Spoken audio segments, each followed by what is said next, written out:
Okay, hi everyone. Welcome to Krish Gandhi Education. Today we are going to start our next chapter. Name is Relation and Function. This chapter includes in both 11th class and 12th class. In the today lecture, we discuss about the relations, their types, and their properties. So watch the video till end and don't forget to hit the like button, subscribe to our channel, share our video. Let's start.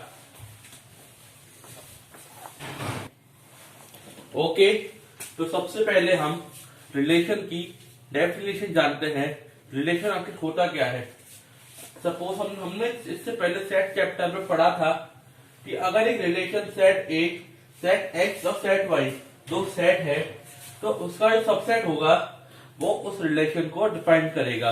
मेरी बात समझ में आई? कोई बात नहीं, ठीक है। X और वाई का एक कार्टेशियन प्रोडक्ट होगा, वो उसके रिलेशन को रिप्रेजेंट करेगा और वो उसको इस तरीके से सिंपल होता है, relation is the equal to subset of this to subset the Cartesian product. अच्छा, नेक्स्ट डेफिनेशन आती है इसकी।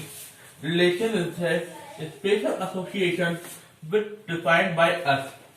रिलेशन जो होता है वो एसोसिएशन होता है जो कि हमारे द्वारा डिफाइन किया जाता है। सपोज अगर आप एग्जांपल लें तो टीचर और स्टूडेंट, इनका एक रिलेशन बन जाएगा। अच्छा, ब्रदर और सिस्टर। अच्छा, ऐसे करते करते अगर हम लोग रियल लाइफ में देखें तो काफी सारे टाइप के रिलेशन हमें देखने को मिलते हैं। सिमिलरली हम इसे मैथ की लैंग्वेज में इस तरीके से लिखते हैं, कार्टेशियन प्रोडक्ट से। ऑलराइट, अगर मैथ के टर्म में देखें तो ए परपेंडिकुलर टू बी एक टाइप का रिलेशन है। 5 is greater than 2, line P is parallel to line Q, they all are the examples of relation. Alright, अब हम रिलेशन का एग्जांपल लेते हैं। Suppose we have two sets, set A and set B.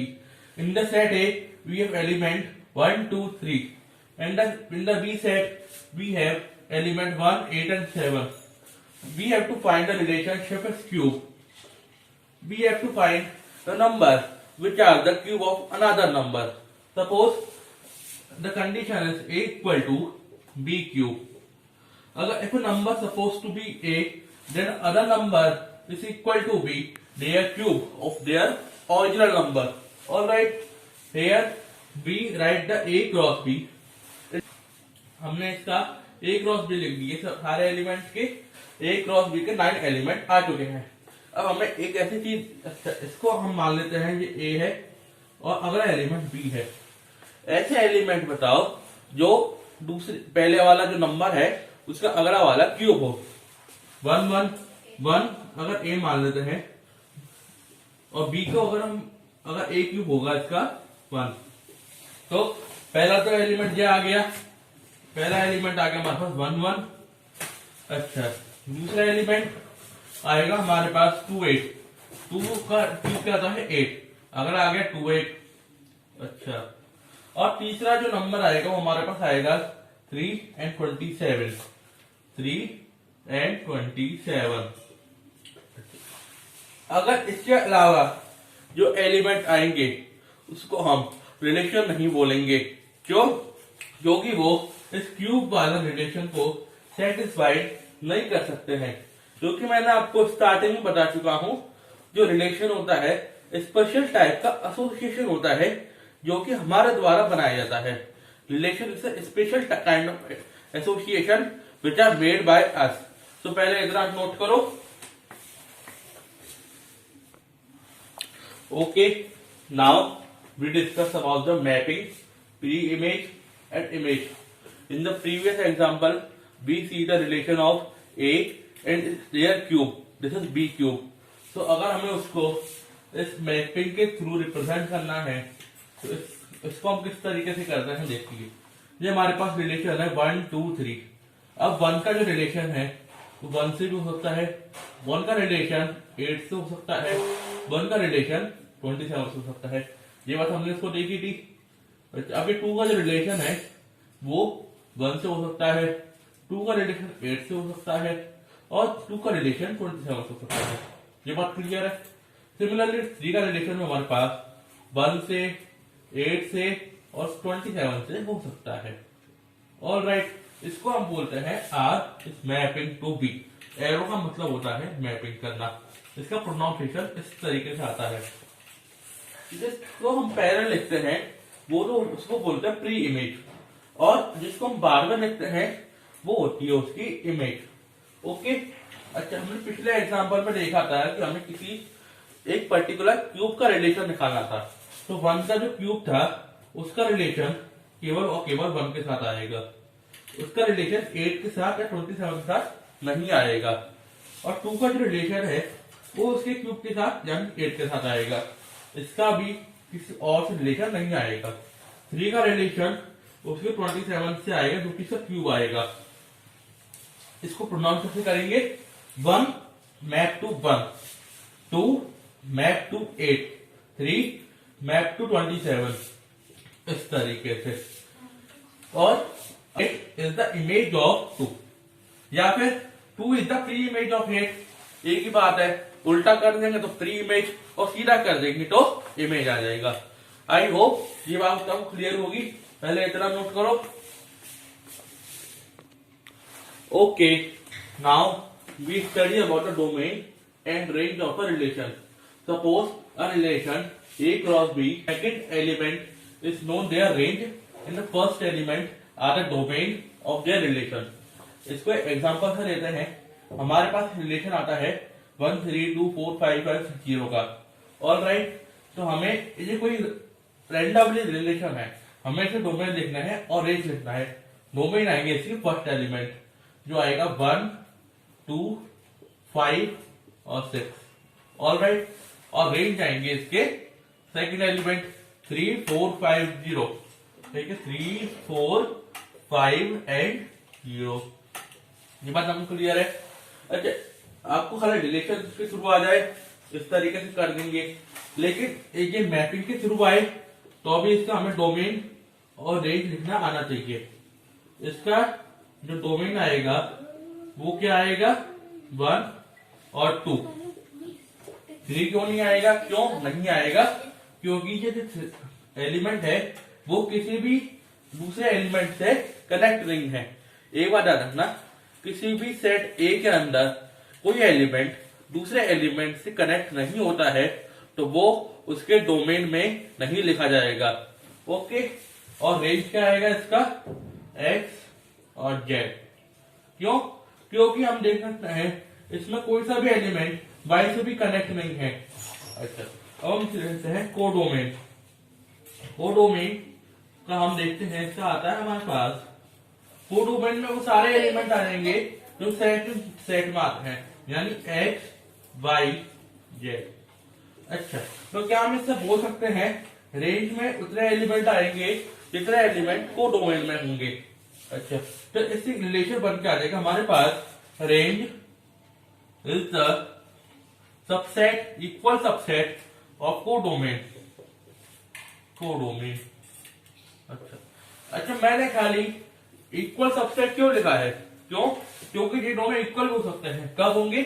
जब every element of A is connected to every element of B. अच्छा, अगर suppose करो मैं 3 को इस y से भी कनेक्ट कर दूं तो इसकी रेंज क्या आ जाएगी? x z और y।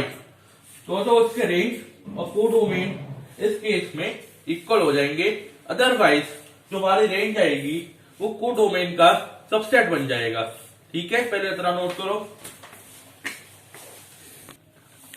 ओके, तो सबसे पहले क्वेश्चन आता है हमारे पास, रिलेशन आर इस तरीके से डिफाइन किया गया है। एक्स नेचुरल नंबर से बिलोंग करता है और उसका रिलेशन गिवन है हमारे पास 5x + y = 41। हमें उसकी डोमेन और रेंज को फाइंड आउट करना है।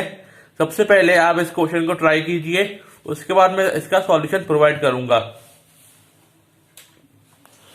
अच्छा, ये देखिए कि इसका सॉल्यूशन आ जाता है।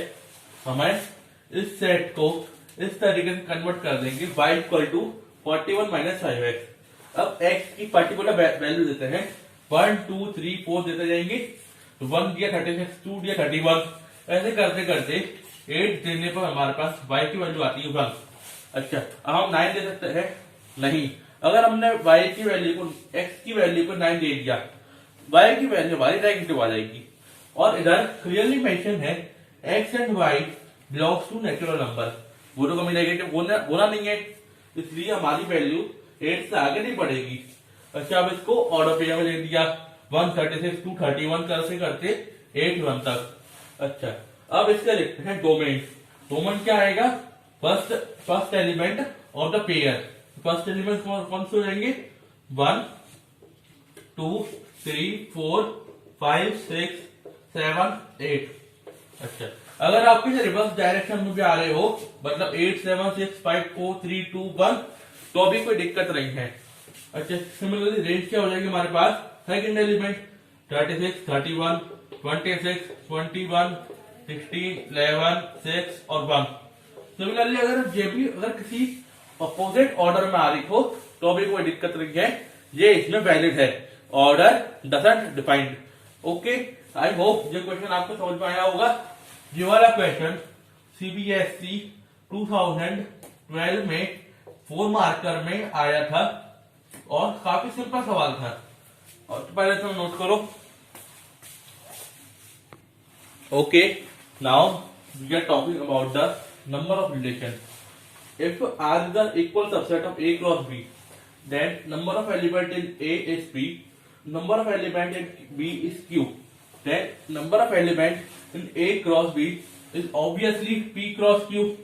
Then we studied in the chapter set, the number of subset is equal to the 2 की power n is equal to the number of original subset, so total subset. So here number of subset is R is equal to 2 is to power P Q. This is the total number of relations. Okay, now we are studying about the inverse of relation.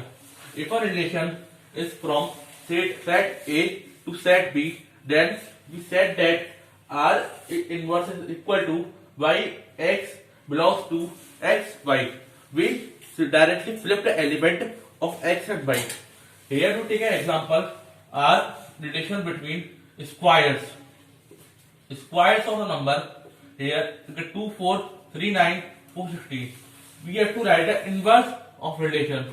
Here inverse of relation equal to directly flip the element 4 2, flip the element 9 3, flip the element 16 4. So with the help of this trick, we can easily find any kind of inverse of the relation. Okay, so now today's video is getting over. Thanks for watching. Like, comment, subscribe to our channel and make sure to hit the like button, subscribe and share it now. Okay, thanks for watching. Bye.